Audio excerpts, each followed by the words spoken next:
hoje vamos ter o juiz federal William Douglas Residente dos Santos. Acho que esse é o sobrenome nessa sequência, posso ter invertido só a sequência aqui. E quem vai dirigir o nosso programa hoje é uma colega de profissão do Dr. William, que é a juíza Vanelli Falcão. Então eu vou passar a ela a palavra e ela também vai pedir aos visitantes depois que fiquem em pé. Então, Vanelli, por favor, esteja aqui à vontade, pode ir. Nosso objetivo, inclusive, em trazer os profissionais é porque são pessoas que também têm um testemunho, uma contribuição significativa, relevante a dar. Essa é a nossa intenção também. Vanelli, Deus abençoe você aqui na condução. Esteja à vontade, estamos aqui para seguir as suas ordens. Boa noite, irmãos. Como bem salientou o pastor Israel, nós estamos numa série de conferências cujo tema é Vivendo e Proclamando a Fé, a vivência da fé no ambiente profissional. Ontem o tema, o enfoque, foi essa vivência no âmbito acadêmico e científico. Hoje a vivência é no âmbito jurídico, né? Daí porque o pastor me fez o convite de estar aqui dirigindo o culto. Acredito que a maioria das pessoas sabem que eu sou juíza de direito, e justamente para estar conduzindo o culto, dando esse enfoque à questão jurídica, porque temos aqui advogados, promotores de justiça, defensores públicos, e quem vai estar trazendo a mensagem dessa noite é o Dr. William Douglas, que é juiz federal. Então, como o pastor salientou, eu preciso ser breve, porque eu falei para ele, quem é da área de direito fala muito, né? E nós temos bastante atividades, precisamos deslocar bastante tempo para o Dr. William Douglas trazer a palavra para a gente daqui a pouco. Então, eu gostaria, sem mais delongas, de pedir àqueles que nos visitam pela primeira vez para se colocar de pé, para que nós possamos conhecê-los.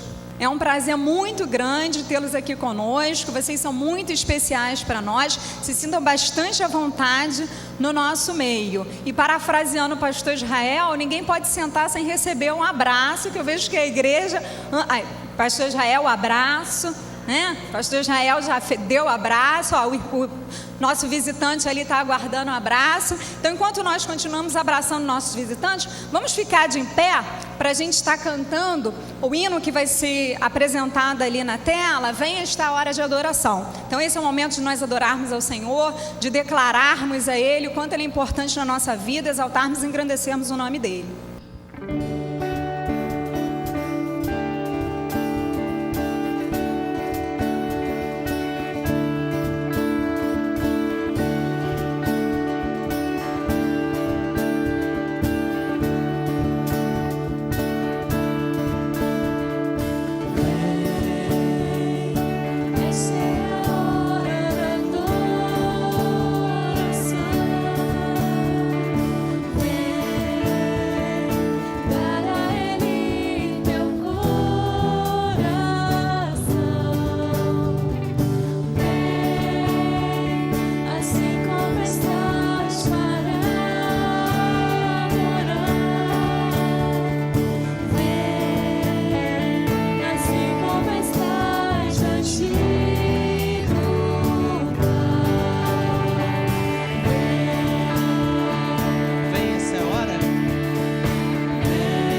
De pé, meus irmãos, nós vamos prosseguir na nossa ordem de culto, cantando o cântico Tu és Santo. Nesse momento nós vamos exaltar o Senhor, exaltá-lo na beleza da sua santidade e vamos consagrar também os nossos dízimos e as nossas ofertas. Só que vamos pensar que esse é o momento de consagração, esse é o momento de adoração, em que nós devemos consagrar Ele não só o nosso patrimônio, mas consagrar Ele além dos nossos bens, dos nossos talentos, a nossa vida. Então aquelas pessoas que vieram preparadas para entregar os seus dízimos e ofertas durante o cântico Tu és Santo poderá fazê-lo.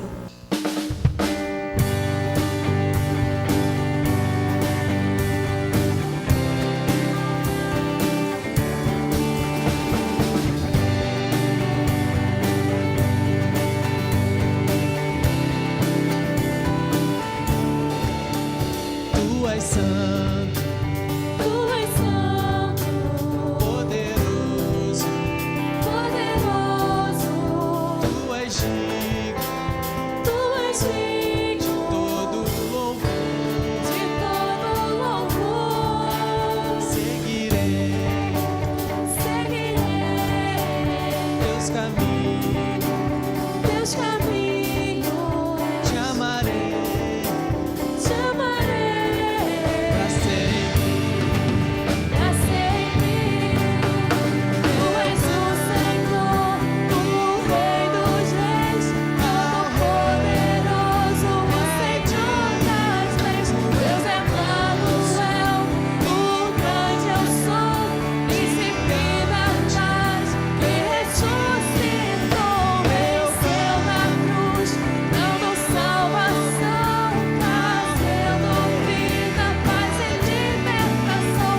És o Alfa, o Ômega, princípio e fim, Salvador, Messias, Tu és tudo pra mim. Tu és meu Deus de paz, quero viver minha vida em Ti.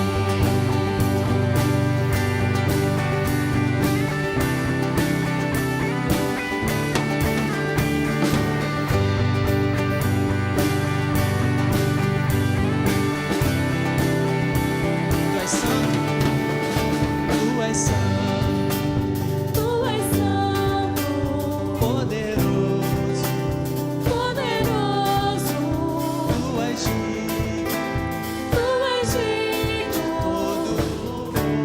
de todo louvor. Seguirei Seguirei teus caminhos, teus caminhos, te amarei te amarei pra sempre. pra sempre. Tu és o Senhor, o Rei dos Reis, Todo-Poderoso, o Senhor das leis. Deus é Manuel, o grande eu sou, príncipe da paz, que ressuscitou, venceu na cruz, dando salvação, trazendo vida, paz e libertação. És o Alfa, o Ômega, princípio e fim, Salvador, Messias, Tu és tudo pra mim. Tu és meu Deus de paz, quero viver minha vida em Ti. Tu és meu Deus de paz, quero viver minha vida em Ti. Tu és meu Deus de paz, quero viver minha vida em Ti.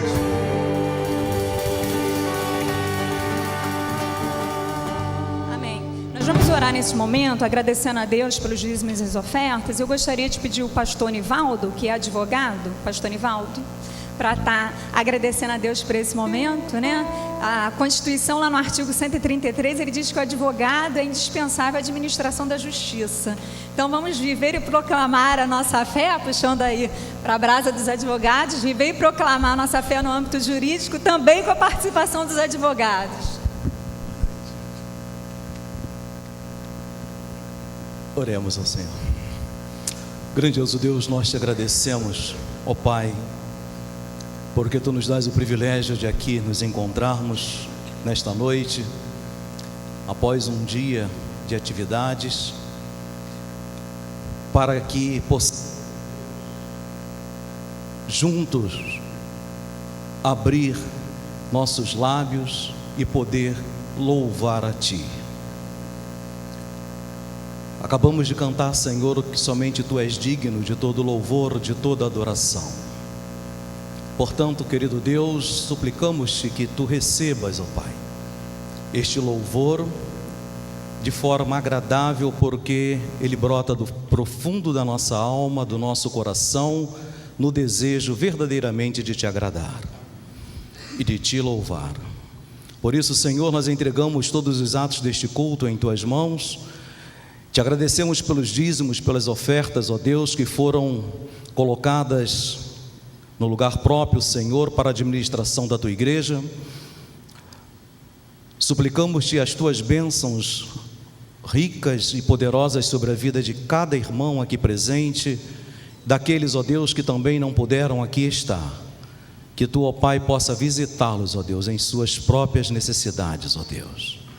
Agora, Senhor, se com a Tua serva que está à frente, dirigindo, Senhor, este culto, que Tu a oriente, a capacites de forma, Senhor, que a inspiração do alto, Senhor, possa conduzir a vida dela e chegar até nós como cheiro suave, para que o nosso louvor e adoração, Senhor, seja perfeito diante de Ti. Colocamos também a vida, Senhor, do irmão William Douglas, ó Pai, que há de nos trazer a mensagem, que há de nos trazer a Tua palavra, Senhor.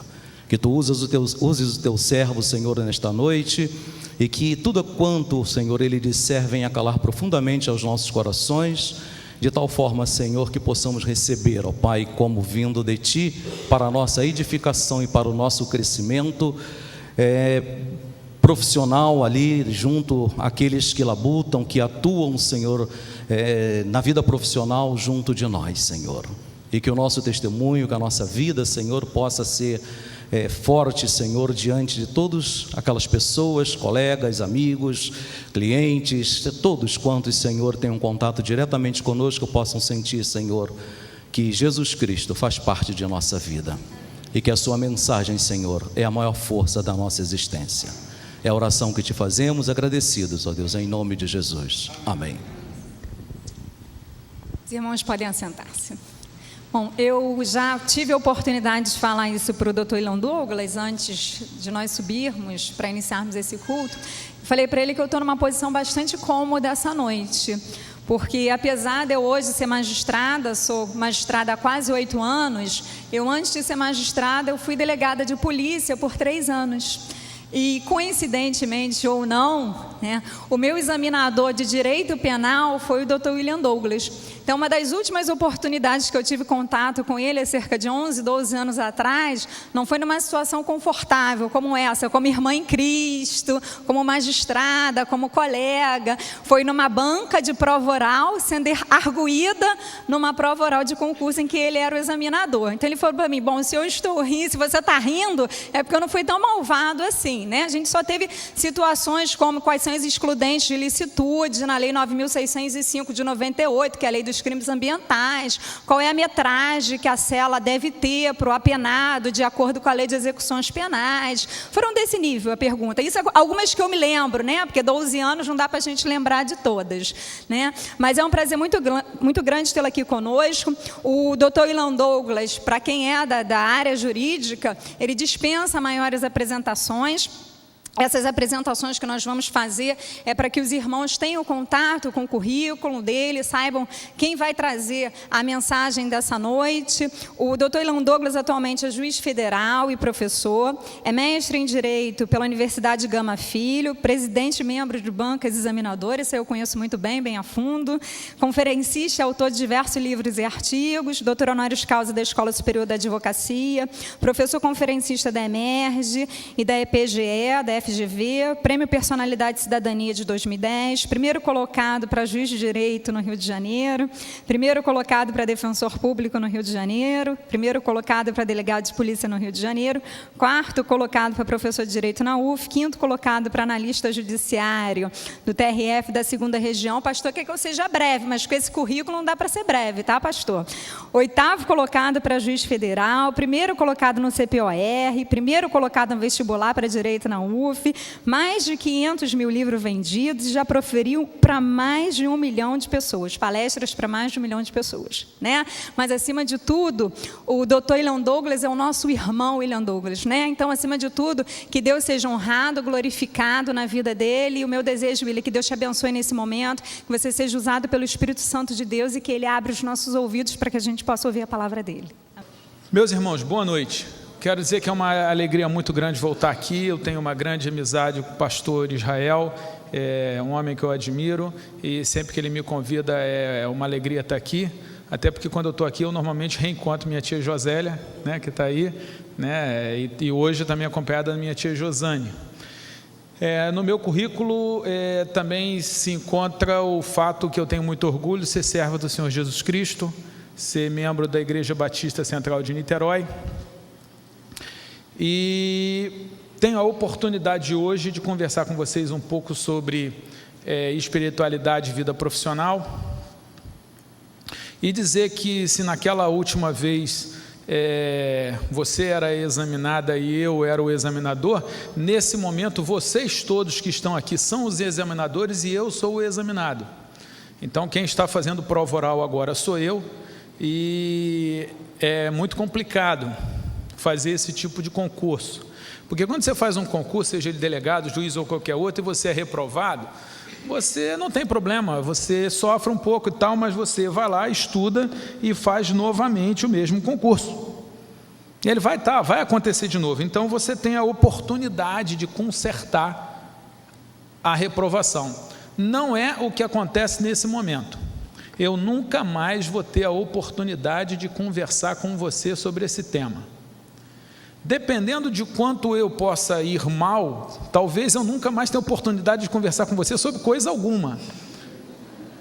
Dependendo da qualidade do que eu falar, do jeito que eu falar, a próxima vez o pastor Israel se convidar, você vai falar, não, eu já ouvi e realmente não compensa.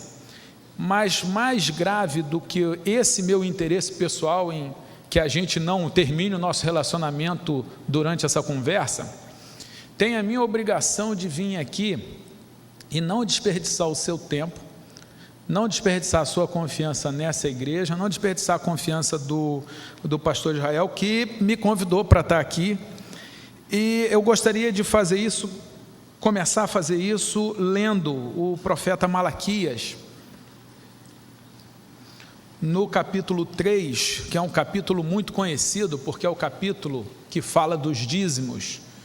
E eu quero dizer que eu sou dizimista, acredito na doutrina do dízimo, mas eu não quero ler os versículos do dízimo, eu quero ler Malaquias 3, o verso 18.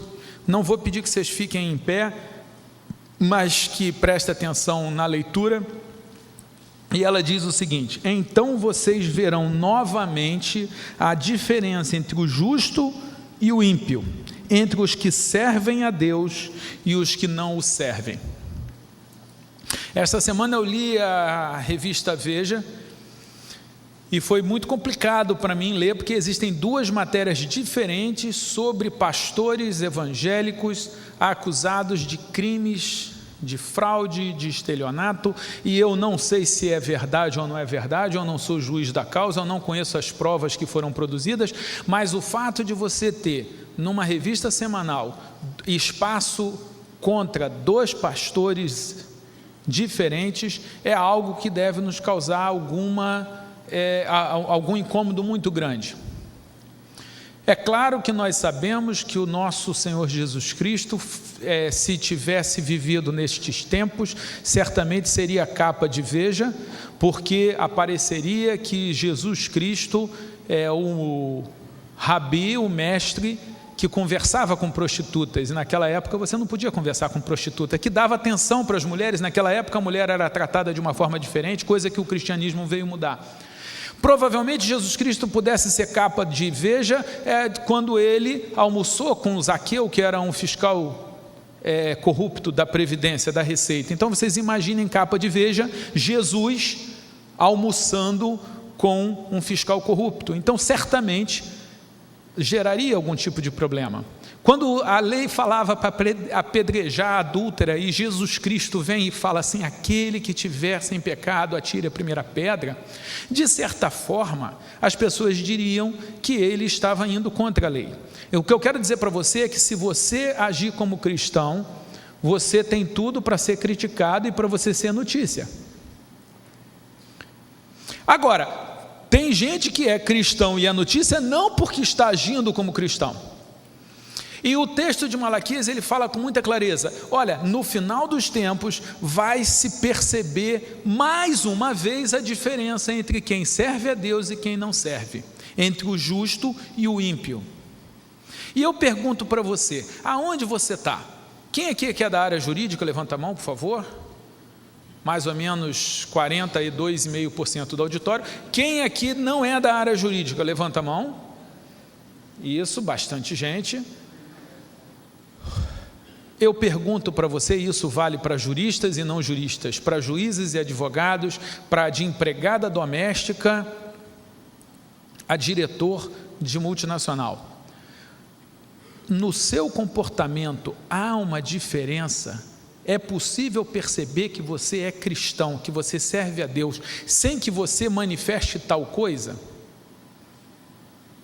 Será que as pessoas conseguiriam descobrir que você é crente? Se você fosse colocado em um determinado lugar, que ninguém sabe que você é crente, e você não dissesse que é crente, o seu comportamento faria você ser descoberto? Uma pergunta ainda mais difícil, será que se essa igreja fosse retirada daqui, num passe de mágica, será que a comunidade iria sentir a falta dessa igreja? Ia falar, olha, sumiu aquela igreja. Será que a nossa atuação enquanto igreja, a nossa atuação enquanto pessoa, causa algum tipo de perplexidade, seja boa ou até mesmo ruim? Se você olhar, vamos lá em Mateus 5, verso 16. Olha que coisa interessante. Sermão do Monte, palavras do nosso Senhor Jesus Cristo, ele diz em Provérbios 5:16, vocês são a luz do mundo. Não, eu estou começando a ler no verso 14, Mateus 5, verso 14. Vocês são a luz do mundo. Não se pode esconder uma cidade construída sobre um monte. E também ninguém acende uma candeia e a coloca debaixo de uma vasilha. Ao contrário, coloca no lugar apropriado e assim ilumina todos os que estão na casa. Assim brilhe a luz de vocês diante dos homens, para que vejam as suas boas obras e glorifiquem ao Pai de vocês que está nos céus. Se você for luz, e eu estou me referindo a você no seu emprego, eu estou me referindo a você na sua faculdade, a você no seu colégio, se você for luz e se você for sal, as pessoas verão isso e irão glorificar a Deus. Deus será louvado através das nossas atitudes. Eu estava assistindo um seriado chamado Glee, e nesse seriado, um rapaz que é homossexual, ele é vítima de bullying, ele é vítima de agressividade dos outros, e ele chega no vestiário e colocaram lá no armário, na porta dele, escrito bicha, e começaram a ofender. E a gente nunca viu Jesus Cristo aceitar ninguém ser apedrejado. Independente do tipo de pecado, você nunca viu Jesus concordando com o apedrejamento de ninguém, mas antes ele chamava as pessoas ao arrependimento com amor, e ele dizia que ele é manso e humilde de coração, e ele diz que o jugo dele é suave, o fardo dele é leve. Então nós nunca vimos Jesus sendo agressivo, nunca Jesus sendo violento, nunca Jesus sendo duro com as pessoas, salvo, isso é muito importante notar, quando ele lidou com os religiosos hipócritas, e quando ele lidou com aqueles que vendiam a religião, aqueles que usavam o templo como casa de negócio. As únicas vezes que nós vemos um Jesus agressivo um Jesus irado, um Jesus duro, foi justamente com os religiosos, não foi com o pessoal do mundo. E eu me perguntava, conversando com a minha esposa, que a gente estava vendo, eu falei assim, vem cá, cadê o crente? Cadê o cristão dentro dessa escola para proteger o rapaz? Para dizer, não, peraí, não vamos fazer isso. Não vamos fazer isso. Cadê os crentes? Cadê a luz? Cadê o sal? Cadê alguém dizendo que não concorda? Cadê alguém dizendo que está errado? Cadê o sal? Cadê a luz? E as pessoas estão precisando de sal e de luz, e aqui diz que o nosso Pai será glorificado como nós formos sal e luz. E aqui não abre exceção, não, no mercado financeiro você não precisa ser sal e luz, você pode ser igual, não, o seu colégio é muito complicado, o ensino médio é muito complicado, você não precisa ser sal e luz, ou não, mas espera aí, no direito é muito complicado, você não precisa, a gente não vê exceções aqui. Não há exceções quando manda que aqueles que servem ao Senhor Jesus sejam sal e luz, e diz que serão admirados e que glorificarão ao Pai. Aí você fala assim, poxa, que bom, então eu vou ser bom e isso vai me garantir o elogio e o aplauso coletivo, não só para mim, como para o Deus que me deu esses princípios, mas eu não posso mentir para vocês, esse tipo de reação não é a reação garantida em todo o tempo. Se você continuar no próprio livro de Mateus, mais ainda as palavras de Jesus, você vai em Mateus 24, 9.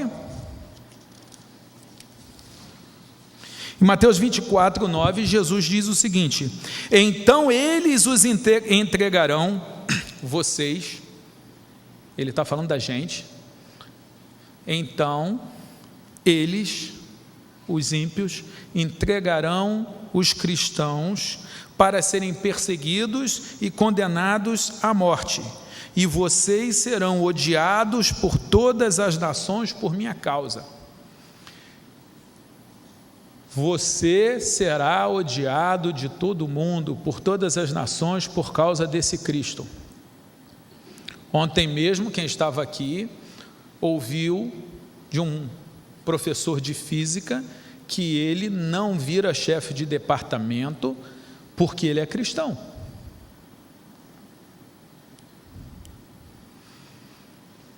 Eu já fui ameaçado por colocar as posições da Bíblia, de perder compradores de livros e de perder a coluna que eu tenho no Correio Web. Já me ameaçaram disso.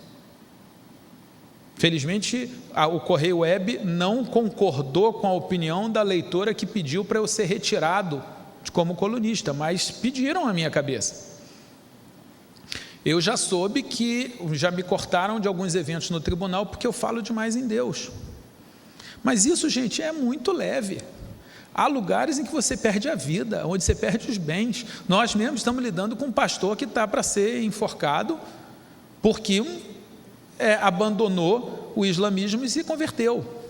Então, o que a gente sofre aqui nesse país por ser cristão, ridiculamente simples.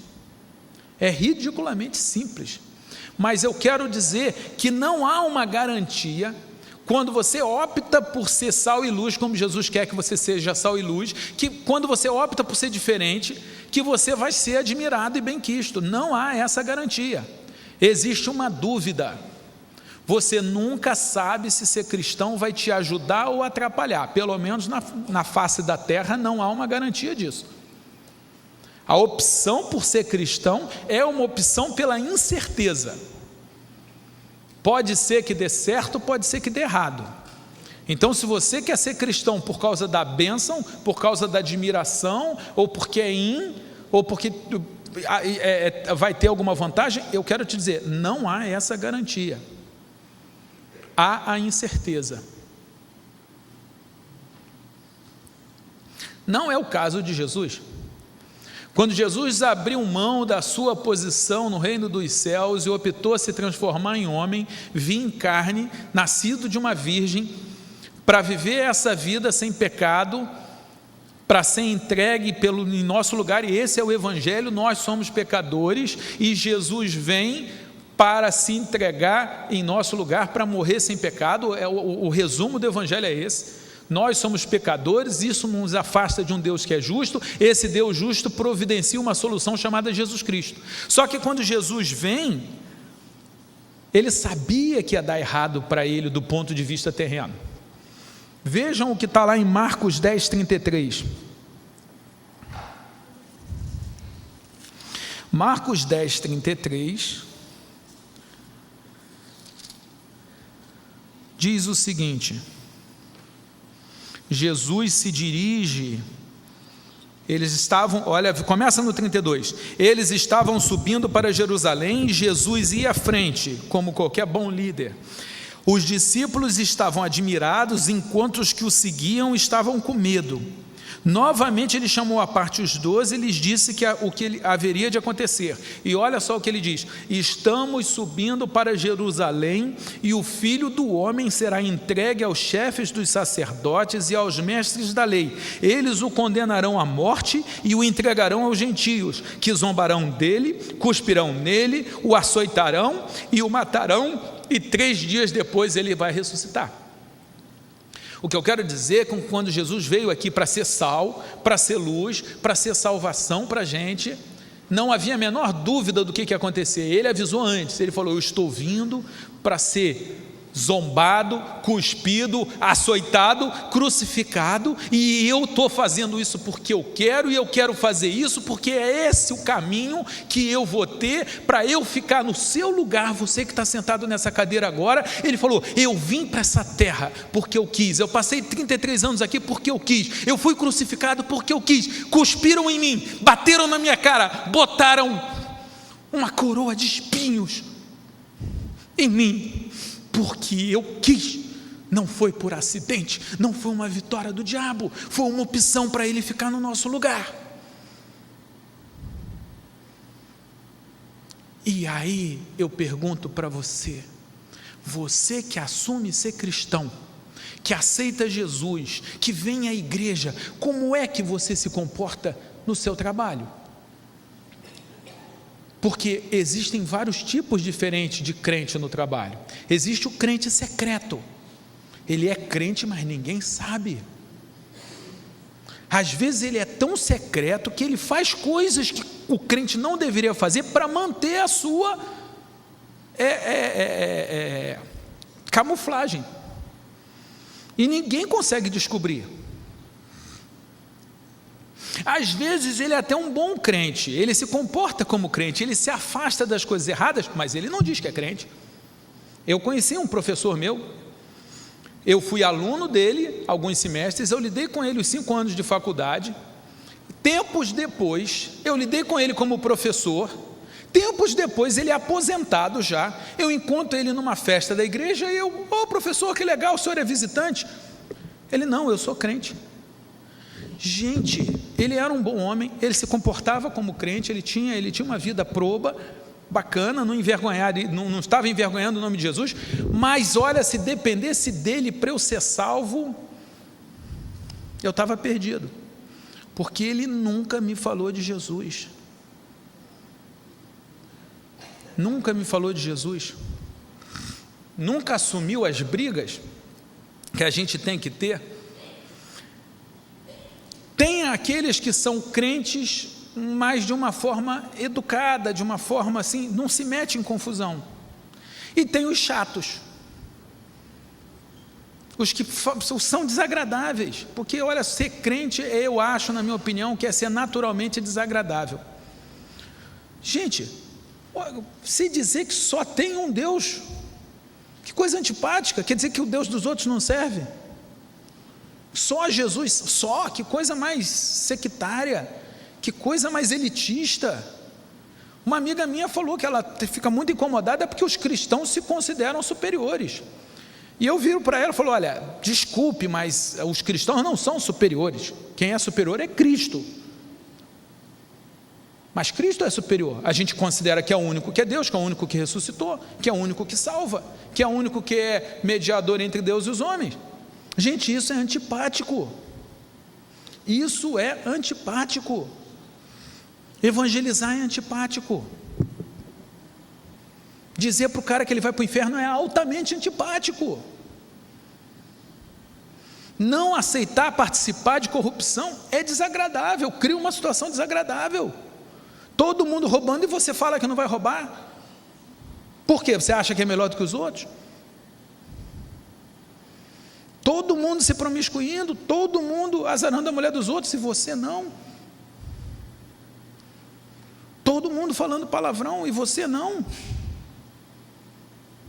Todo mundo contando piada imoral e você não. Todo mundo zombando e você não. E veja, quando eu estou dando essa lista de pecados, não ache que eu sou santo. Quem está falando aqui não é santo, tá? Eu não sou santo. Não me olhe como modelo de virtude. Me olhe como que eu sou um pecador liberto por Jesus e a cada dia o mesmo esquema de narcótico anônimo. Todo dia é um desafio, mas a gente tem que aceitar o desafio. O que eu estou querendo dizer para vocês é que quando você lida com a religião, existem formas diferentes de lidar com a religião. Uma forma é você falar assim: eu não quero saber de religião, eu não vou gastar o meu tempo, eu não vou gastar minha vida com isso. E você está fora desse assunto. Existe um outro modelo de pessoa que a religião é parte da vida dele. Então ele tem a vida no trabalho, ele tem o lazer, ele tem a família, e ele tem lá a religião dele. Ele vai um domingo ou outro, ou todo domingo, ou só em ocasiões especiais, mas tem religião, ele tem respeito pela religião, ele tem respeito pela Bíblia. Mas a religião não define o comportamento dele. Então, não é um cara malvado, não está pilotando um avião para jogar em cima de uma torre. Não, ele tem uma vida, ele tem uma religião, ele tem uma devoção, ele tem um respeito por Deus, só que Deus não é um motivo para ele agir diferente. Então, por exemplo, tem o ateu que não quer saber de religião, tem o crente que não quer saber de religião, tem o ateu, o crente, o muçulmano, o católico, o evangélico, que lida com a religião de uma forma tranquila, e tem o outro cara que ele é um praticante da religião. Se ele é ateu, ele pratica essa religião dele, que é a religião do não crer. Ele defende, ele participa de debate, ele faz. Tem gente que vive a religião do ateísmo com veemência.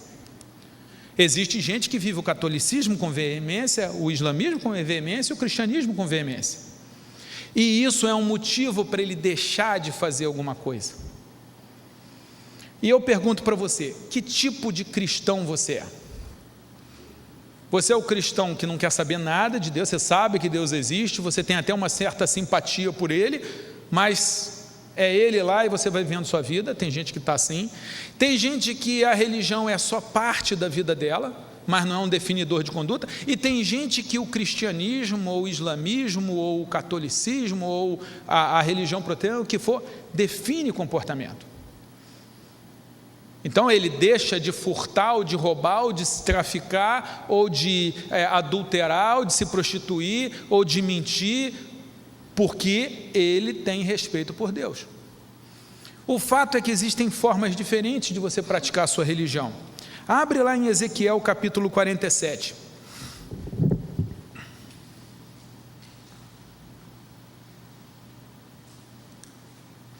Ezequiel capítulo 47, verso 1.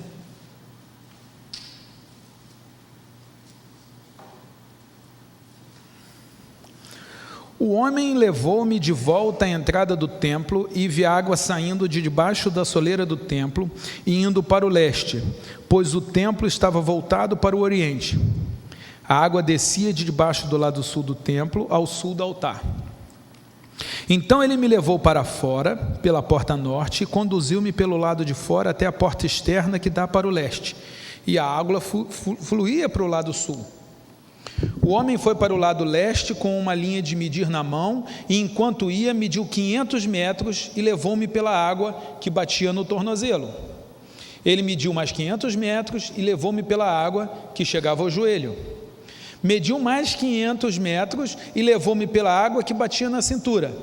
Mediu mais 500 mas agora era um rio que eu não conseguia atravessar, porque a água havia aumentado e era tão profunda que só se podia atravessar a nado. Era um rio que não se podia atravessar andando. E ele me perguntou: filho do homem, você vê isto? Há várias interpretações para esse texto, mas eu queria deixar um que te desafio hoje.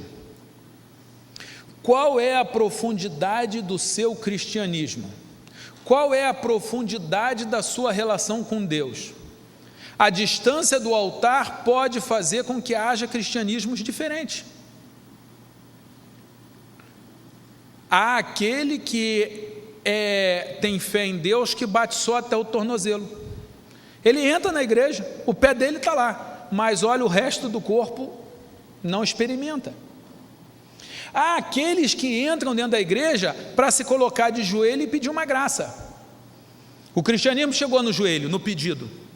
Ele se ajoelha, ele pede, ele quer a bênção, ele quer a cura, e olha, eu quero isso tudo, eu peço isso tudo a Deus, eu peço cura, eu peço tudo que eu puder pedir ao meu Deus, eu peço, eu não tenho vergonha de pedir. Mas tem gente que só faz isso, só pede. É uma forma de ser cristão. Não estou dizendo que não é salvo. Eu acredito que todo aquele que proferir, que confessar o nome do Senhor Jesus Cristo será salvo. Então, o cara que meteu o pé no cristianismo, aceitou Jesus, pediu perdão pelos pecados, eu considero que ele está salvo. Eu não. O texto bíblico que eu acredito na Bíblia diz que ele está salvo. Mas pode ser um salvo, um cristianismo raso, um cristianismo de tornozelo, um cristianismo de só botar o pé naquilo ali e não experimentar aquilo com profundidade. Existe um outro cristianismo que é o do joelho, já um pouquinho melhor, já tem um pouco mais de água, já tem o pedido, já tem a cura, já tem a bênção, mas ainda é muito pouco. Existe um outro cristianismo que bate no lombo. O lombo, você lembra do trabalho, do lombo do burro, do lombo da mula? É aquele cara que já tem profundidade suficiente para trabalhar para Deus, para servir a Deus, para trabalhar na igreja, para tirar tempo dele. Então, por exemplo, espero que vocês não saiam daqui chateados com essa minha palavra, que ela seja razoável, que você ache que valeu a pena conversar, vir aqui conversar sobre isso, mas quando eu saio da minha casa, que eu podia estar lá descansando, e venho aqui falar, e pego o carro, e saio de Niterói, e venho para aqui, eu estou dando lombo pelo cristianismo, eu estou trabalhando, da melhor forma que eu posso, mas eu estou. Se não lhe agradar, lamento muito, eu estou tentando. Mas meu lombo está à disposição. Quando eu dou um Novo Testamento, quando eu boto um versículo em cada um dos meus livros, quando eu faço uma entrevista, e em nenhuma entrevista você vai me ouvir não falar que Deus existe. Quando eu meto a cara e digo que eu sou cristão, eu estou botando lombo. Quando o pastor está montando essas coisas, ele está colocando lombo. O seu cristianismo já chegou no seu lombo? Ou você está com um cristianismo raso? E quer saber o mais louco? O cristianismo do trabalho, do serviço, do evangelismo, do trabalho pelos pobres, do sacrifício, ainda é um cristianismo raso. Está na cintura. Não chegou no peito, não chegou no ombro, não chegou na cabeça.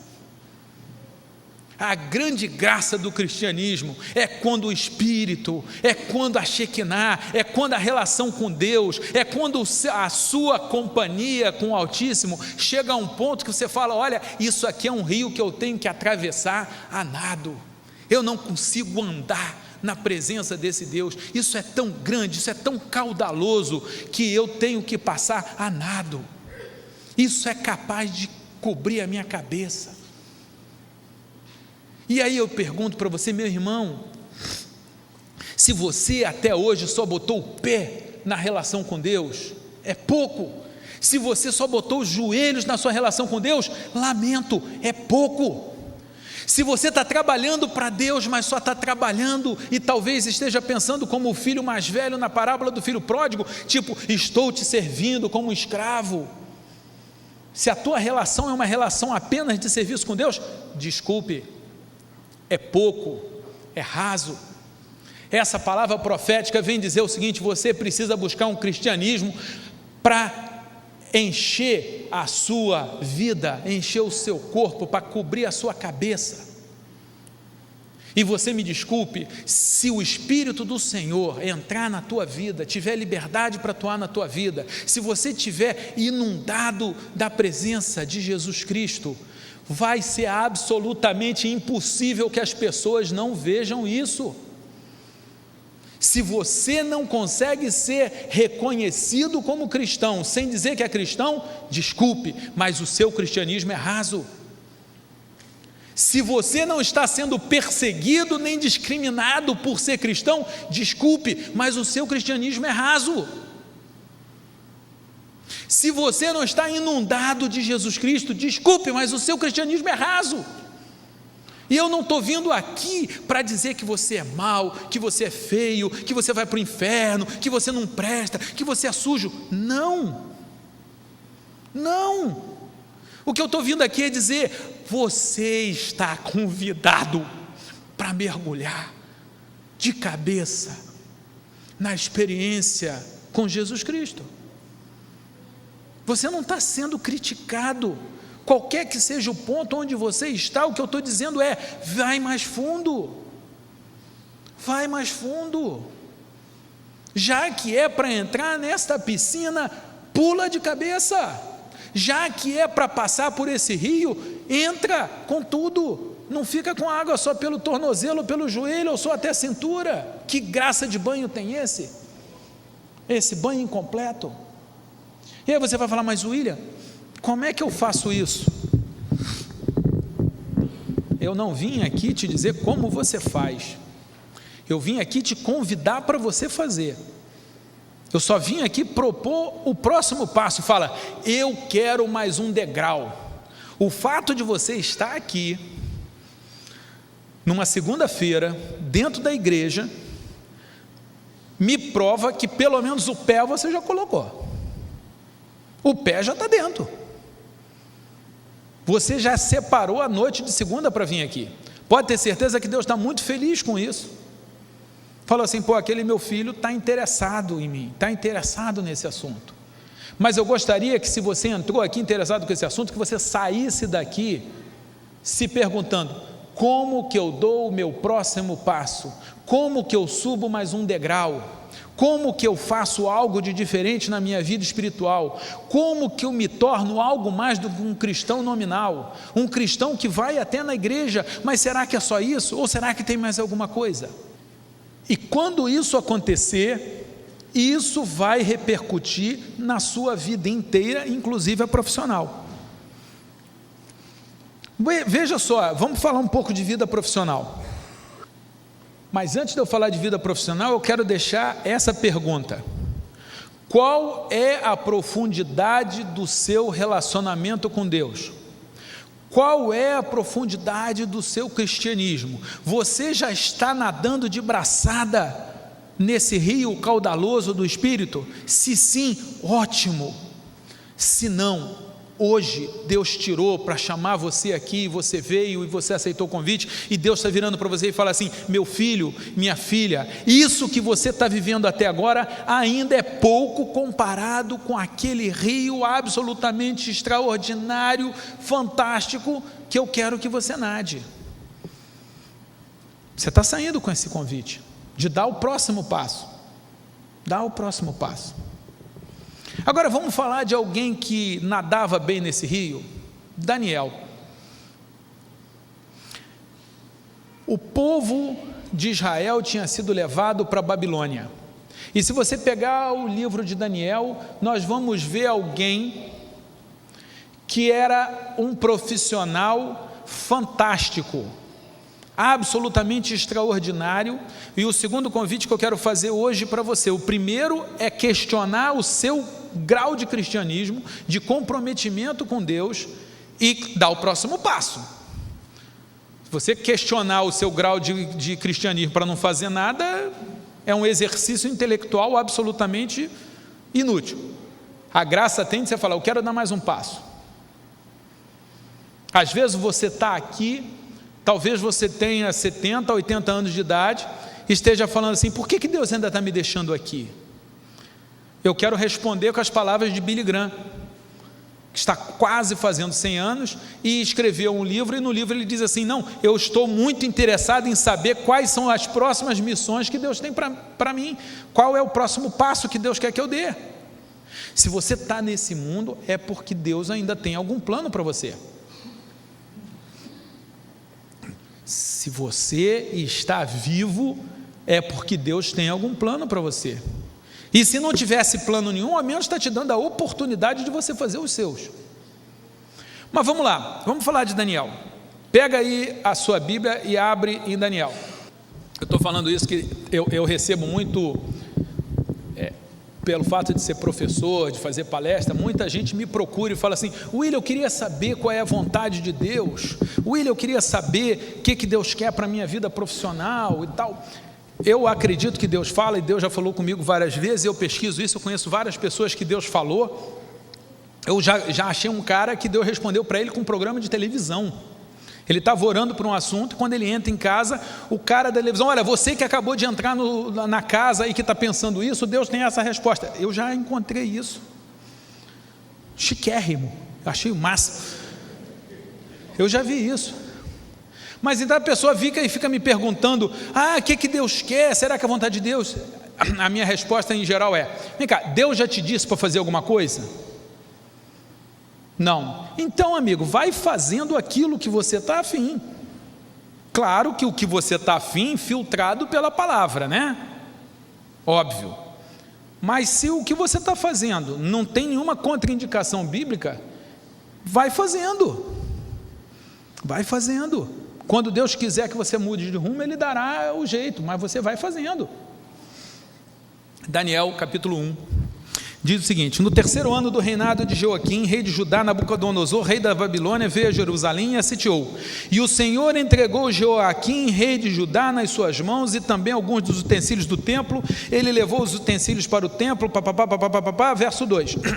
Verso 3: depois o rei ordenou a Aspenaz, o chefe dos oficiais de sua corte, que trouxesse alguns dos israelitas da família real e da nobreza, jovens sem defeito físico, de boa aparência, cultos, inteligentes, que dominassem os vários campos do conhecimento e fossem capacitados para servir no palácio do rei.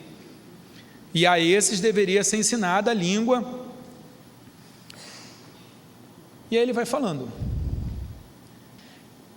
Quem conhece essa história? Levanta a mão. Quem nunca ouviu falar dessa história? Levanta a mão. Bem, vocês que nunca ouviram falar dessa história, vocês vão me desculpar, mas eu vou pedir para você ler essa história depois, que você vai entender melhor. O que conta aqui? Daniel e seus amigos, Sadraque, Mesaque e Abednego, foram escolhidos para fazer um estágio remunerado. Eles foram escolhidos como trainee da maior empresa da época. A maior empresa da época não era a Microsoft, não era o grupo OGX, não era o Google. A maior empresa da época era o reino babilônico.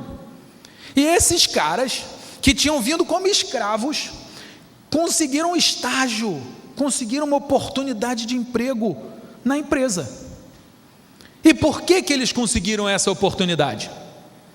Porque eles procuraram aqueles que eram cultos, inteligentes. Também ajudava a beleza? Ajudava, claro, está na lista, beleza sempre ajuda, boa aparência ajuda, com certeza. Nobreza ajuda, com certeza.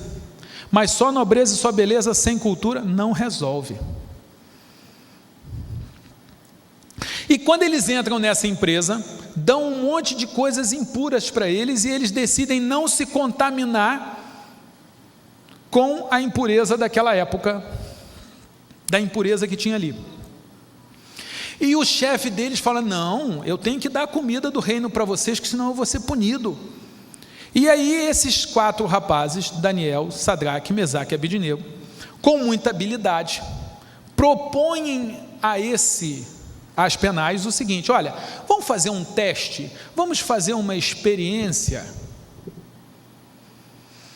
deixa a gente não se contaminar, a gente seguir a nossa regra, o nosso jogo, e dá um prazo para a gente ver o resultado.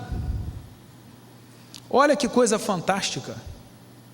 Eu já vendi melado. Quando eu vendia melado, né, mel de cana, eu pegava a garrafinha de melado e saía nas lojas e eu falava assim: quer experimentar esse melado? Eu não vendia melado, eu levava o melado para ele experimentar, eu só queria que ele experimentasse, porque o melado era bom e o cara acabava comprando. Então faz uma experiência, faz uma experiência. Eu sou palestrante, várias vezes eu já cheguei para pessoas que me interessavam: faz uma experiência comigo, deixa eu dar uma aula, deixa eu dar uma palestra, de graça, um presente, faz esse teste. Se você gostar, aí na próxima a gente fala de remuneração. O fato é que esses rapazes que estavam na empresa fantástica da época, falaram para ele comer coisa que não era boa, e eles adotaram uma conduta politicamente incorreta. Ia ser muito complicado. Os caras eram escravos, vieram do país vencido. Que coisa antipática, que coisa perigosa se recusar a comer a comida que estava oferecendo. Que coisa antipática te oferecerem droga e você recusar. Logo os seus amigos. Que coisa antipática lhe oferecerem um cargo público para você ficar com metade do salário e dar metade para o cara que está oferecendo o cargo. Que coisa antipática, o cara te dando uma oportunidade e você dizer que não dá. Que coisa antipática, aquela moça do trabalho tão bonita querendo ir para a cama com você, escolhendo você entre todos os rapazes da empresa e você dizer que não dá. É antipático, é muito antipático. Mas esses rapazes optaram por ser antipáticos e negociaram, não foram arrogantes. Eles falaram: vamos fazer um teste, vamos tentar. Agora, o bacana nessa história é que, passado o tempo, esses rapazes estavam com mais saúde do que os outros, estavam com mais exuberância do que os outros, porque eles escolheram valores diferentes. O que eu quero dizer é que essa comida não é só a comida física, essa comida é o comportamento. É o comportamento. Você vê claramente quem é que tem um comportamento saudável e quem não tem. O cara que se alimenta de coisa ruim, dá para ver na cara dele. E o resultado é que eles foram contratados, eles passaram pelo treinamento. Então, a primeira coisa que eu gostaria de dizer para vocês: o povo de Israel foi feito escravo, mas um escravo competente não é tão escravo assim, porque vai ter oportunidade. Quantos jovens havia em Israel? Por que esses 4 conseguiram? Porque eles eram cultos, eles eram inteligentes. Se você está querendo oportunidade, não fica só orando, pedindo oportunidade a Deus, porque normalmente a oportunidade vem para quem trabalha pela oportunidade. Eles optaram por não se contaminar, eles se transformaram nos mais aptos. E o interessante é que quando eles se transformam nos mais aptos, isso gera inveja. Aí eu vou pular, isso é o capítulo 1. No capítulo 2 acontece em outro momento profissional. O rei Nabucodonosor tem um sonho e ninguém consegue descobrir o significado do sonho. E aí o rei vem e decide o seguinte: isso deixou o rei tão irritado e furioso que ele ordenou a execução de todos os sábios da Babilônia. E assim foi emitido o decreto para que fossem mortos os sábios. Os encarregados saíram à procura de Daniel e dos amigos dele, que também eram sábios, né? Arioque, o comandante da guarda do rei, já se preparava para matar os sábios da Babilônia, quando Daniel dirigiu-se a ele com sabedoria e bom senso e perguntou ao oficial do rei: por que o rei emitiu um decreto tão severo? E aí o Arioque explicou o motivo a Daniel. Diante disso, Daniel foi pedir ao rei que lhe desse um prazo. Gente, olha, a gente está falando de vida profissional. O Daniel tinha sabedoria, tinha bom senso, argumentava e falou: por que está sendo tão duro? Por que vai matar todos os sábios? Calma, me dá um prazo, vamos lá. Repara, pediu para fazer uma experiência, depois pediu um prazo. Eu não sei, será que você na sua casa, com seu marido, com sua esposa, com seu filho, você no seu trabalho, você no seu colégio, com seu professor ou com seu aluno, será que você tem essa paciência de conversar? Essa paciência de ter o bom senso, de ir com conversa? A Bíblia fala que a conversa amolece os ossos, que a Bíblia fala que a palavra doce você consegue qualquer coisa, que a palavra branda desvia o furor. Será que você tem isso? Ou será que você é iracundo? Será que você responde duramente? Porque a gente está falando de vida profissional. Muito bem. Aí Daniel volta para casa, chama os amigos, ora, pede a Deus ajuda, e Deus revela para o Daniel de noite a visão. Então olha só, no reino tinham vários sábios. O nome desse cargo hoje é conselheiro. Tinha vários consultores. O nome da época era sábio. Tinham vários. O Daniel e os 3 amigos eram 4, mas tinha vários outros. O rei resolveu matar todo mundo. O Daniel, na prática, enrola o rei e o outro, e pede um prazo, procura Deus. Ele não tem solução, ele procura Deus. Deus dá a resposta, e olha só o que Daniel faz. Verso 24. Então Daniel foi falar com Arioque, a quem o rei tinha designado para executar os sábios da Babilônia. E lhe disse: não execute os sábios. Leve-me ao rei e eu interpretarei para ele o sonho que teve. Aí você fala assim: William, por que você está gastando tanto tempo contando essa história? Porque eu quero tirar dessa história uma característica absolutamente extraordinária de Daniel. Daniel tratou a concorrência com amor. Se ele descobriu o sonho, ele teve uma oportunidade fantástica de se livrar dos concorrentes, dos outros. Eu conheço gente que faz concurso público que fica torcendo para ter um acidente e morrer um monte de concurseiro para ficar mais fácil para ele. Eu conheço gente que está apaixonado pela Mariazinha, que é casada ou que namora o Joãozinho, e fica torcendo para o Joãozinho ser atropelado. Gente, eu conheço gente que torce para a empregada doméstica legal largar a amiga para ela poder contratar. Eu estou errado? Eu conheço gente que torce para o gerente que está acima dele ter um ataque cardíaco e abrir uma vaga. Gente, eu estou exagerando ou eu estou falando coisa que acontece no dia a dia? Sim ou não? Então eu quero dizer que existe uma diferença entre aquele que serve e aquele que não serve a Deus, porque quem serve a Deus não torce contra a concorrência. E eu estou falando isso calcado na palavra. O Daniel teve uma oportunidade de falar assim: ô seu Arioque, esse pessoal é péssimo sábio, eu já descobri, vou contar para o rei, mas esses caras você passa a faca. Você conseguiu ver isso aqui? Meu irmão, você conseguiu ver isso aqui? Agora viu? Você conseguiu ver que o Daniel teve a oportunidade de destruir os concorrentes e ao invés de fazer isso, ele protegeu os concorrentes? Você consegue ver isso aqui, sim ou não? Você não deve se comportar com o seu concorrente, com o seu colega de trabalho que pode tomar o seu cargo, que pode tomar a sua gratificação, que pode tomar... Você não pode se comportar com ele de uma forma que o ímpio se comportaria. Você tem que ser diferente. O que eu quis dizer para você é: existe uma diferença entre aquele que serve a Deus e aquele que não serve a Deus. O que serve a Deus busca competência. O que serve a Deus, quando tem um problema insolúvel, procura Deus, ora, se reúne, jejua. Está tudo escrito aqui, gente.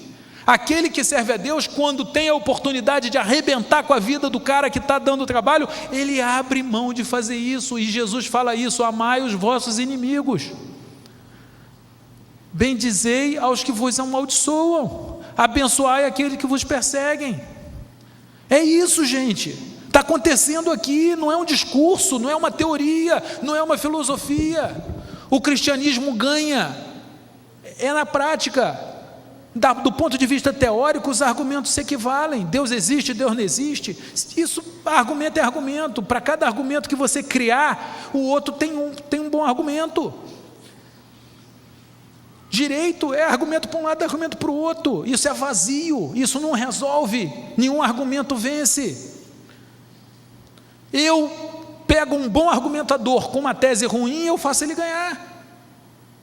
O que faz a diferença do cristianismo é quando o cara tem a faca no pescoço dos concorrentes e ele fala para o cara que tem a faca: não mata ninguém, eu já resolvi o problema. É essa que é a diferença do cristianismo, é isso que é sal, é isso que é luz, é a diferença no dia a dia, no cotidiano. Mas não acaba aqui, não acaba aqui. Daniel 2, verso 49, diz o seguinte: depois que o Daniel resolveu o sonho, o rei achou ele o máximo, botou ele como chefe. Veja só, verso 48, 2:48. Assim o rei colocou Daniel num alto cargo e o cobriu de presentes. Ele o designou governante de toda a província da Babilônia e o encarregou de todos os sábios. Ele virou chefe.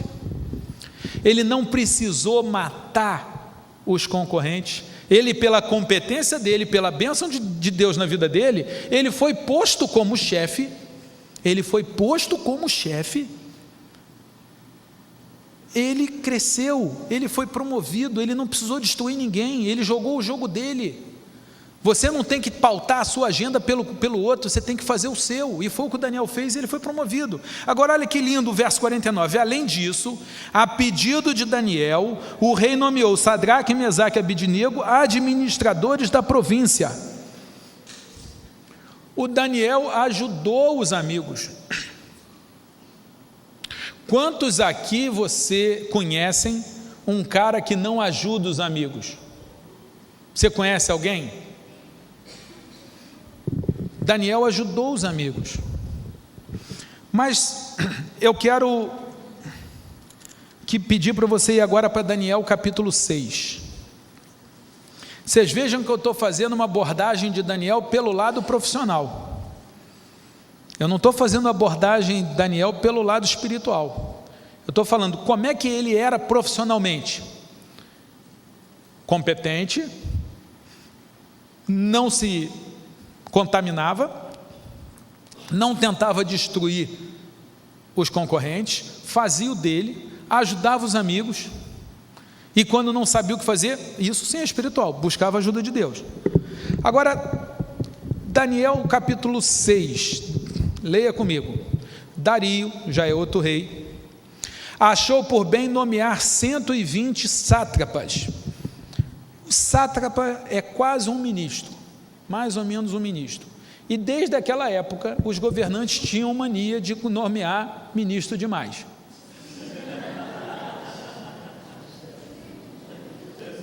Eu não sei para que o Brasil precisa de 40 e tantos ministérios. Seja como for, isso é um costume antigo dos governantes. Esse aqui nomeou 120. E desses 120, colocou 3 supervisores.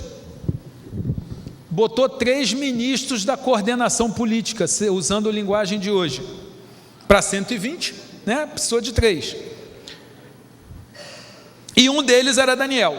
Os sátrapas tinham que prestar contas a eles para que o rei não sofresse nenhuma perda. Ora, Daniel se destacou tanto entre os supervisores e os sátrapas por suas grandes qualidades, que o rei planejava colocá-lo à frente do governo de todo o império.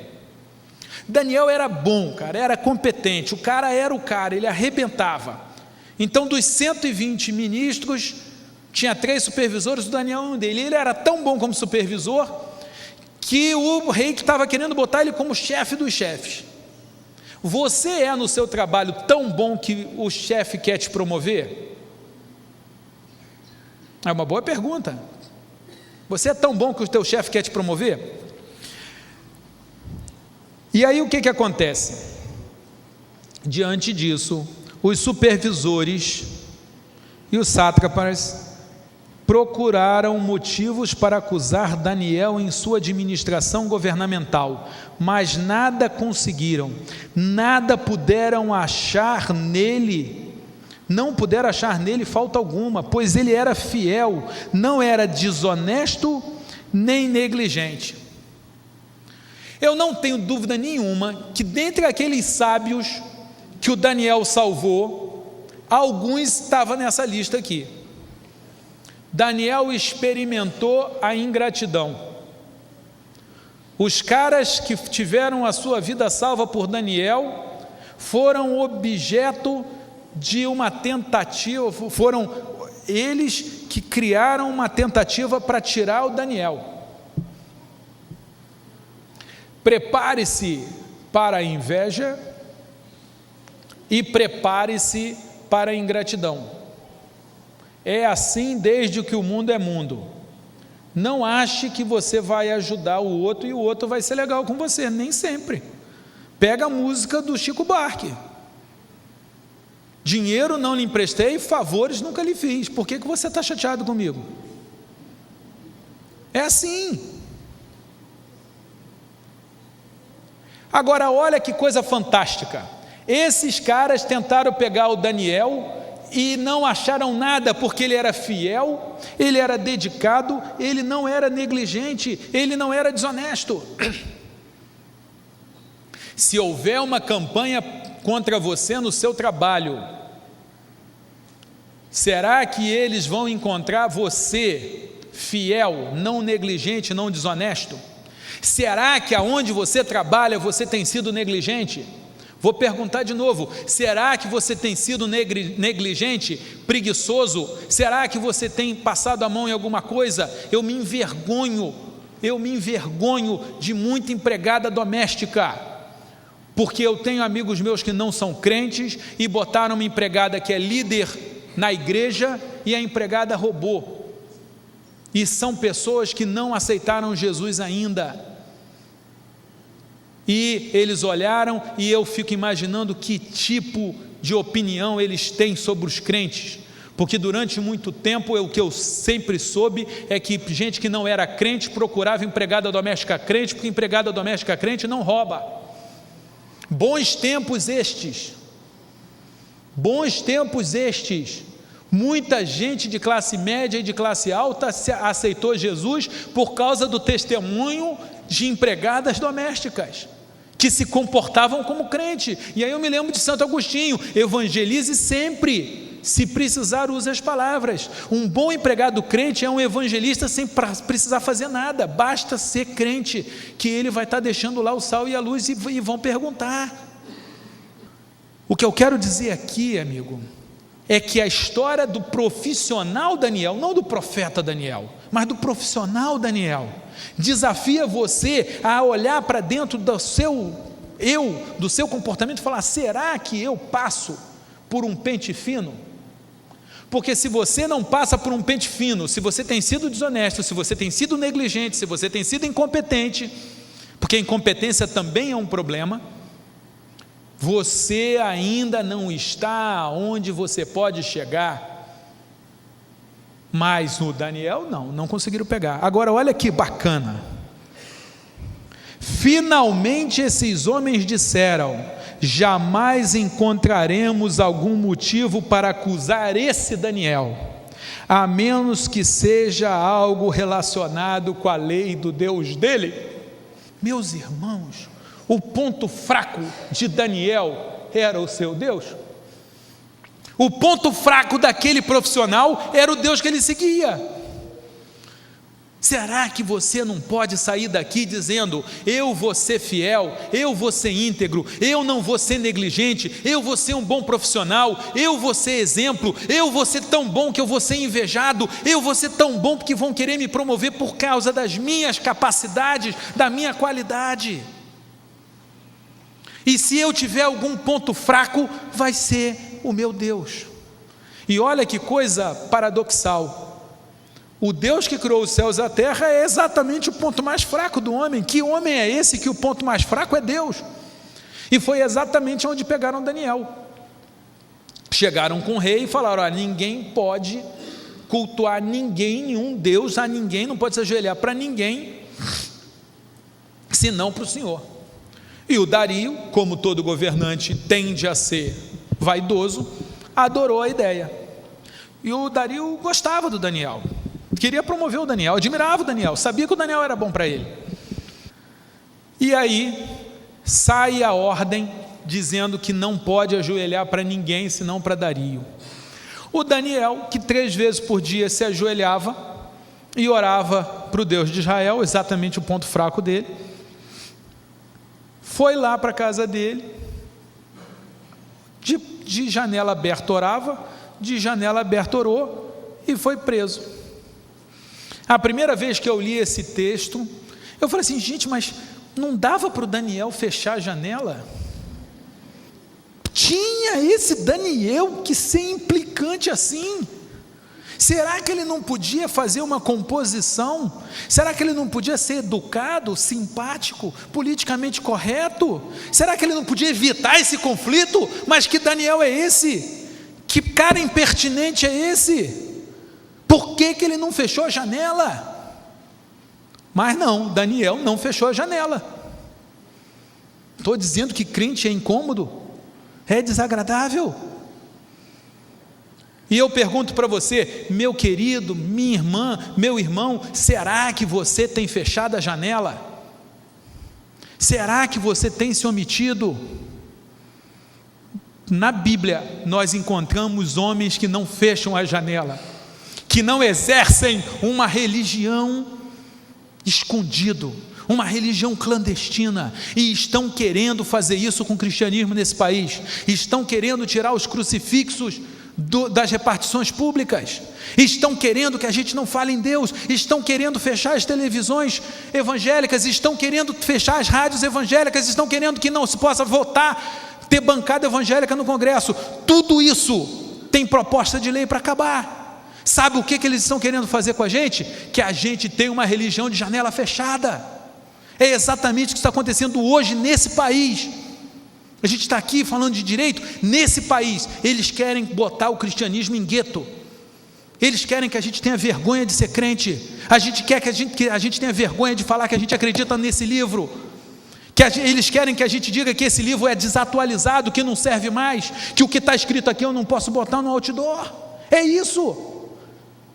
É exatamente isso.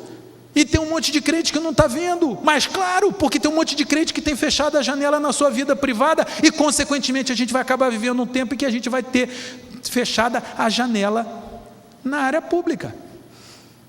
É por isso que eu, como juiz, como professor, como articulista, eu vivo dizendo: eu acredito neste livro, para mim é literal, eu sigo esse livro, eu não vou tirar nenhuma linha desse livro. E eu tenho esse direito, a Declaração Universal dos Direitos Humanos me dá esse direito, a Declaração Pacto de São José de Costa Rica me dá esse direito, a Constituição Brasileira me dá esse direito. Eu vou acreditar nesse livro, é um direito que eu tenho, e não vão poder me calar. Eu não vou fechar a janela sobre a Bíblia. E eu gostaria que você saísse dizendo aqui: eu não vou fechar a janela sobre a minha vida religiosa, sobre a minha fé em Cristo. Eu não vou fingir que eu não sou crente quando disser que ateísmo é de gente inteligente e ser crente é de gente burra. Nessa hora eu levanto e falo: olha, então eu queria, por favor, me anote na lista dos burros. E é bom eu ter o meu currículo, porque isso causa incômodo. Tem um papo aí: Deus não escolhe os capacitados, Ele capacita os escolhidos. Desculpe, mas isso é tese de gente que não gosta de estudar. Não se preocupe, Deus não escolhe os capacitados, Deus capacita os escolhidos. Se eu for escolhido, vai vir tudo pronto. Desculpe, não é este o conteúdo desse livro. Eu estou lendo aqui que Daniel, Sadraque, Mesaque e Abednego foram constituídos autoridade, ajudaram aquele reino, serviram aquele rei, tiraram as dúvidas daquele rei, porque eles eram capacitados sim. E em cima da capacitação original deles, Deus deu mais sabedoria. Agora, a gente vive num país que existe propaganda da falta de estudo. É propaganda da falta de estudo. Deus escolhe os capacitados e os capacita mais ainda. Foi assim com Davi, foi assim com Jeremias. Claro que essa capacitação não é só intelectual, é muito mais importante a espiritual, mas ninguém disse que você está liberado de estudar. Para resumir, eu lamento que eu já passei do meu tempo, mas eu vou terminar até 10 horas.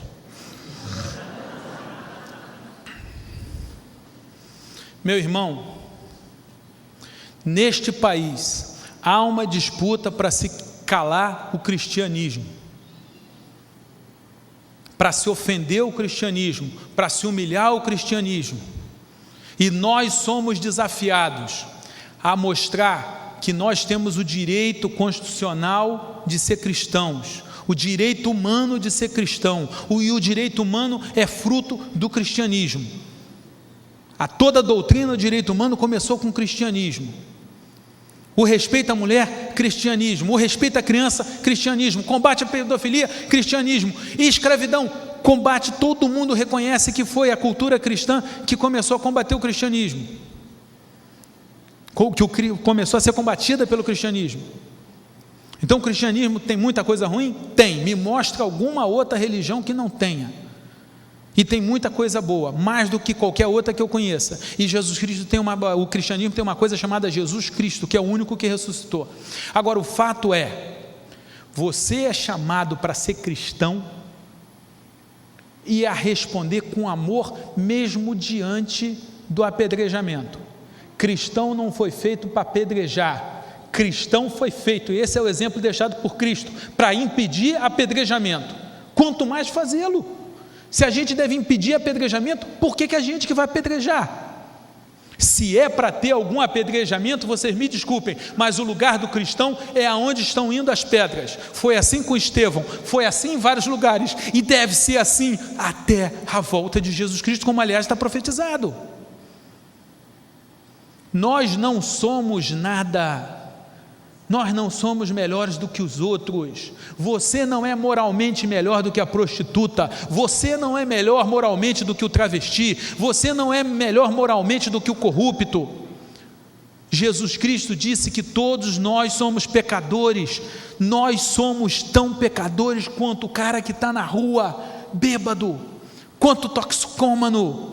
A quantidade de pecado de um ou de outro não é suficientemente grande para você se considerar no direito de se achar melhor do que o outro. Se a gente tem alguma coisa de diferente, é o fato de nós termos aceitado Jesus, ou seja, nós somos tão podres quanto. A nossa única diferença é que tem um Jesus Cristo que a gente aceitou, é só isso.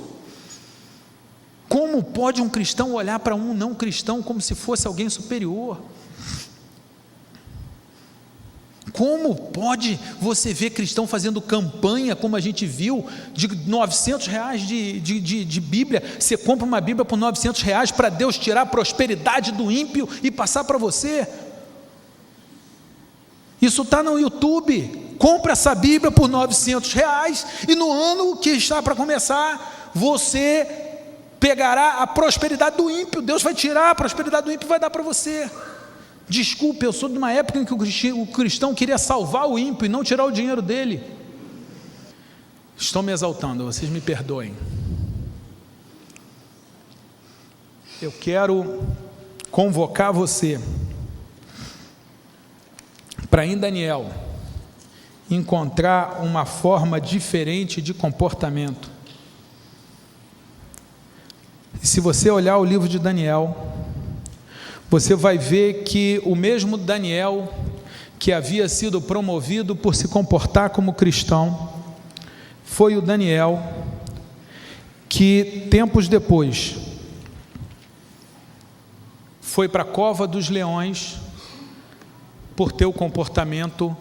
Eu estou falando do cristão, todo mundo sabe que é Velho Testamento, Jesus Cristo ainda não tinha vindo, mas todo mundo sabe que ele estava desde a criação, então teologicamente o que eu estou falando não está errado. Querido, Daniel se comportou politicamente errado e foi promovido no capítulo 1 de Daniel. Daniel se comportou de uma forma politicamente errada e incorreta no capítulo 6 de Daniel, e ele foi promovido para a cova dos leões. O que eu quero que você saia daqui é sabendo que se comportar como cristão, ser sal e luz, não se contaminar, assumir Jesus Cristo, assim como Jesus Cristo te assumiu, não é garantia de promoção. Você pode ir para o topo, você pode ir para cima, ou você pode ir para a cova. Saia daqui sabendo que quanto mais cristão você for, mais arriscado vai ser, porque quanto mais cristão você for, mais diferença você fará, e as pessoas têm dificuldade de lidar com a diferença, querem a diferença, admiram a diferença, mas punem a diferença. E eu quero terminar essa nossa conversa com mais uma lição de Daniel. Armaram para Daniel, pegaram Daniel no ponto fraco dele, que era o Deus dele, assim como eu espero que o seu grande ponto fraco seja o seu Deus. Se forem te acusar de alguma coisa, te ridicularizar por alguma coisa, te punir por alguma coisa, te discriminar por alguma coisa, que seja por causa do seu Deus, não por causa da sua desonestidade, não por causa da sua incompetência, não por causa da sua preguiça. Que o seu ponto mais fraco seja o seu Deus, como foi para Daniel. E eles pegaram Daniel, deu certo, eles foram espertos, os inimigos de Daniel eram espertos. E aí o rei, mesmo contrariado, coloca o Daniel na cova dos leões. E veja lá que o texto, Daniel capítulo 6. Tendo voltado ao palácio, o rei, capítulo 6, 17, tendo voltado ao palácio, o rei passou a noite sem comer, e não aceitou nenhum divertimento em sua presença, além disso não conseguiu dormir. Logo ao alvorecer, o rei se levantou e correu para a cova dos leões. Quando ia se aproximando da cova, chamou Daniel com voz que revelava aflição, dizendo: Daniel, servo do Deus vivo, será que o seu Deus, a quem você serve continuamente, pôde livrá-lo dos leões? Daniel, será que esse Deus que você segue, esse Deus que faz você ser criticado, você ser perseguido, esse Deus que é o seu ponto fraco, esse Deus que você não esconde, esse Deus que você não fecha janela, será que esse Deus que você serve continuamente, será que esse Deus que você diz que é o Deus vivo, será que Ele é capaz de salvar você dos leões? Será, Daniel? E olha a resposta do Daniel: seu rei safado, seu rei ingrato, você me deixou aqui. Foi isso que Daniel respondeu?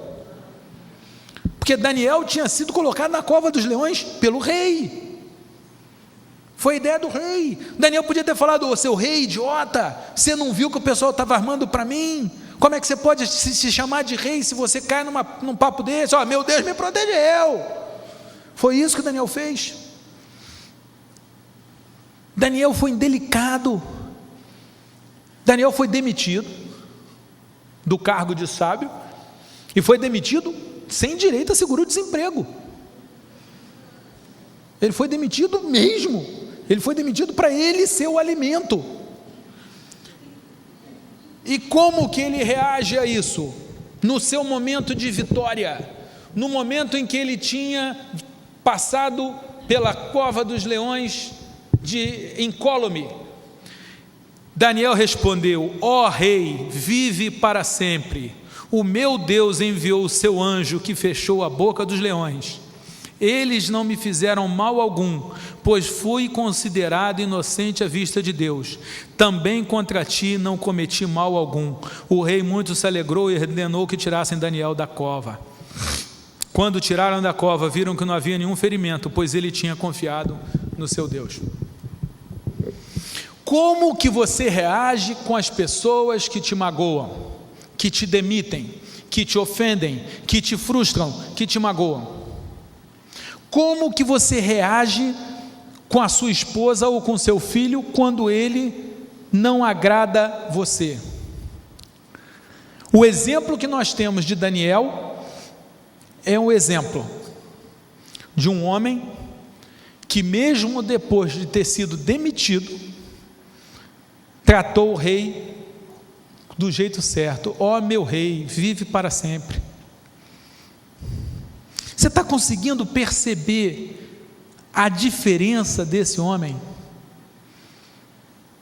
Como que você trata quem te demite? Como você trata quem te diz não? Como você trata quem te prejudica? Se você reparar, na primeira parte dessa nossa conversa, eu quis desafiar você a indagar a si mesmo qual a profundidade do seu cristianismo, dizendo que existe cristianismo de várias profundidades diferentes, e te propondo que você tentasse ir mais fundo nesse rio. E na segunda parte eu peguei a história de Daniel, visto pelo prisma de profissional, mostrando que ele era um profissional altamente diferenciado em tudo, e que a única fraqueza dele era exatamente o seu Deus.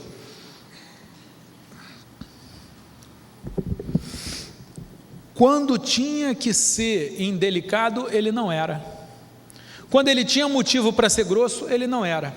Se em algum momento ele incomodava, era tão somente nos momentos em que ele tinha que escolher entre ser simpático, popular, conveniente ou agradável, ou entre seu Deus.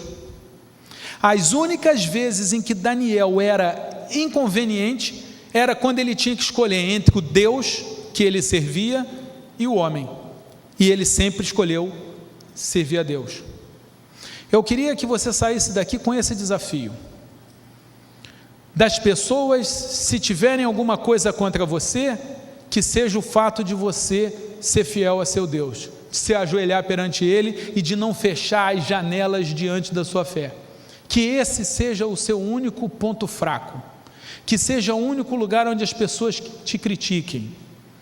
E eu quero te dizer que, agindo assim, eu não posso garantir nada, porque se Daniel foi salvo da cova dos leões, eu quero lembrar aos senhores que no Império Romano, vários de nossos irmãos em Cristo foram estraçalhados pelos leões.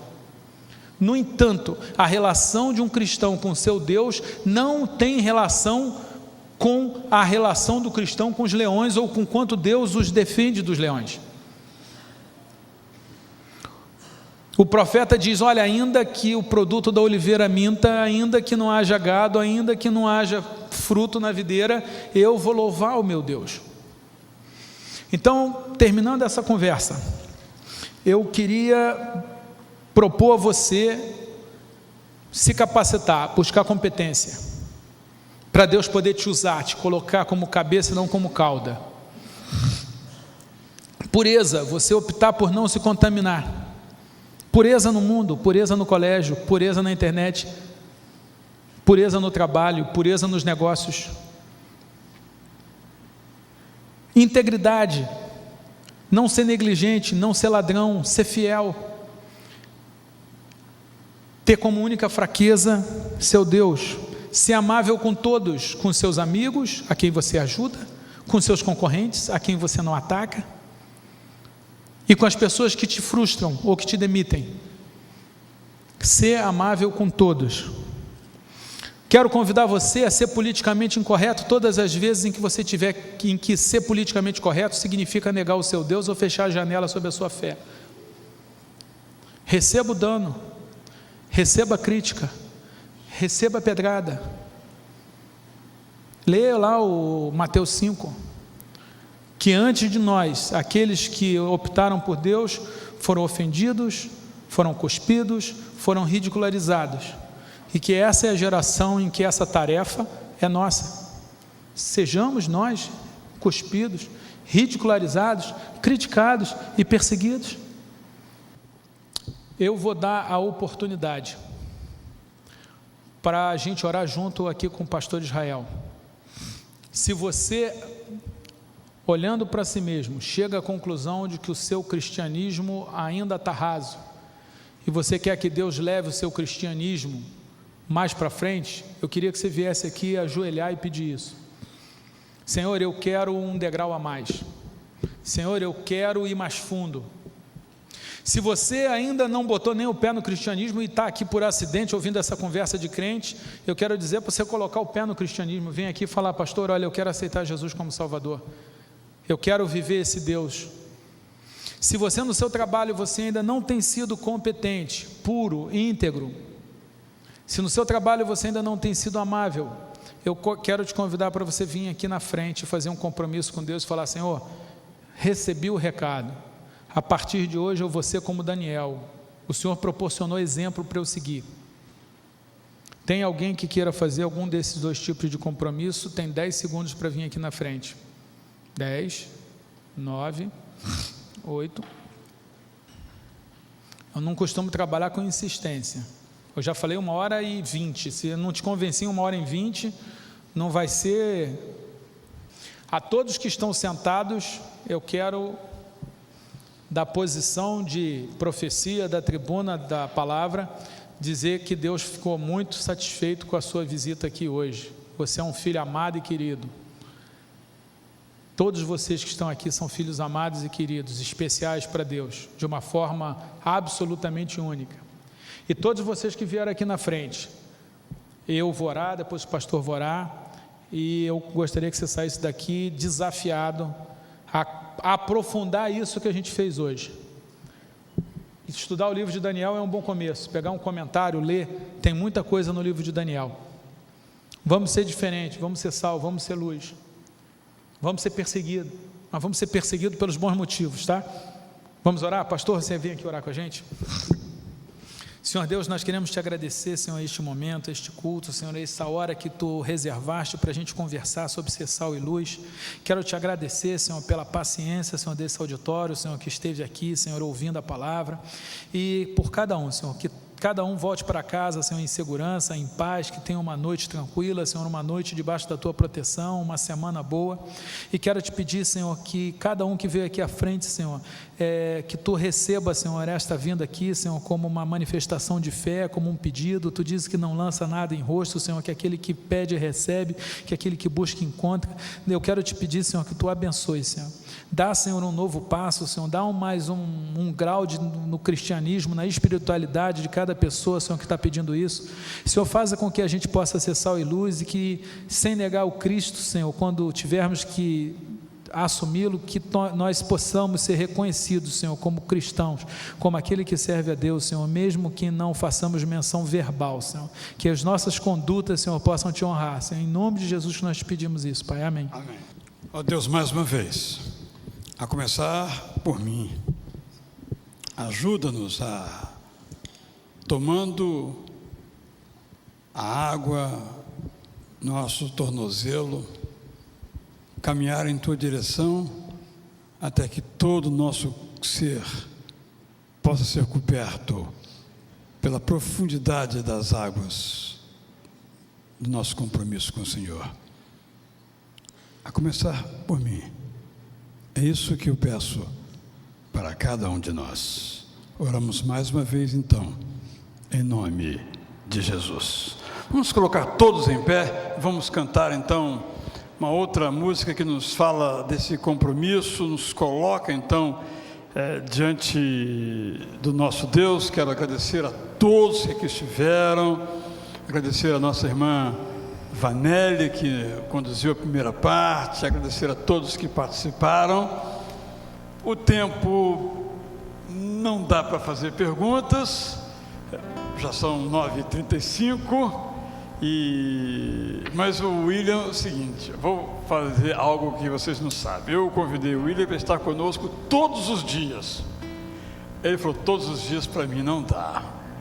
Então ele veio um dia, mas valeu todos os dias. Amanhã é o Rubens, né? Ele é bom?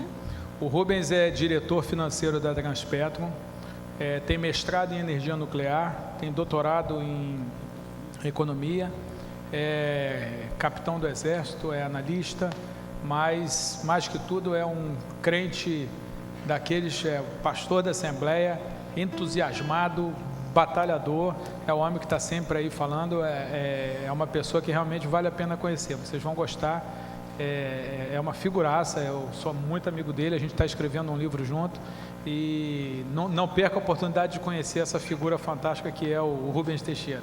Vai falar amanhã então sobre a vida cristã no mundo corporativo, não é?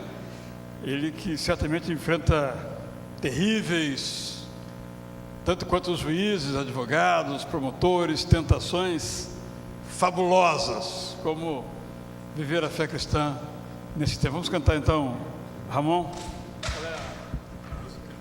Eu queria te convidar a cantar conosco essa canção, essa música, como uma oração. Que o Senhor venha reinar em tudo que viermos a fazer no nosso dia a dia. Amém?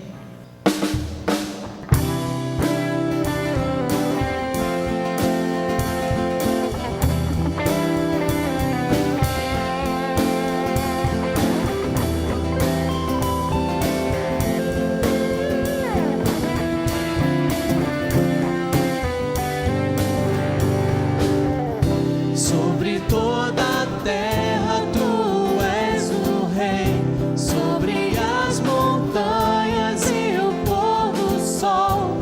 Uma coisa só, meu desejo é reinar em mim, Senhor.